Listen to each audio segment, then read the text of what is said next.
Panghandaang ulam po ang usapan natin ngayon, mga kaibigan. Handa na ba kayo? Ito po ang lulutuin ko ngayon. Hinihiling ng iba nating kaibigan din eh.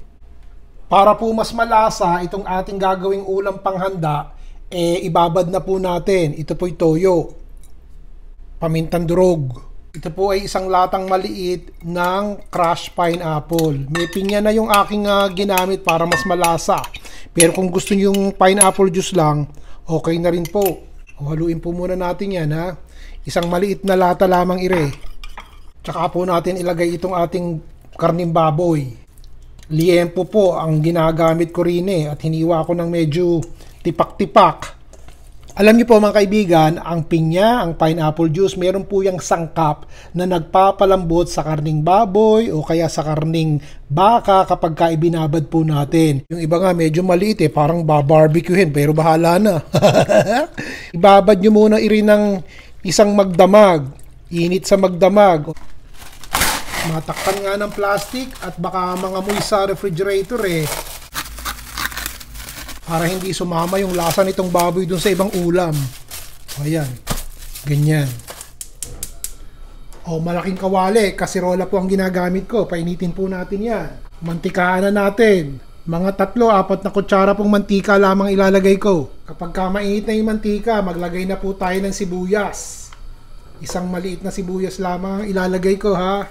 Kapag luto-luto na yung sibuyas, ito po yung garlic powder mga kaibigan. Pasintabi na po, nakaligtaan namin bumili ng bawang sa palengke. Nabili lahat pero ang bawang nalimutan. So ito lang po nilagay ko pero dapat sariwang bawang po. Ngayon, ito po, idadagdag ko na yung ating baboy na ibinabad. Panghandaan po ulam natin. Kung meron po kayong naisubing konting atik dyan na nakatago sa ilalim ng pulbera ng pulbos nyo. Gastahin po muna natin at panhandaan tong ating ulam ngayon. Isusubi ko muna ha. Alam niyo yung iba piniprito-prito po yung liempo Okay din po yun, pinapupula nila pero ito'y diretso na lang po. Takpan po natin at hayaan nating lumambot yung ating baboy. Tingnan nyo, makalipas po ang 8 minuto. Lumambot-lambot na yung ating baboy Naku, ang bango, naaamoy ko Lalagyan ko po ng pamintang durog. Lagyan ko pa rin ng 3 piraso ng laurel. Asukal na pula po. Ito'y 2 kutsara na lang ng asukal na pula dahil nga po yung ating pineapple matamis na yung nasa lata.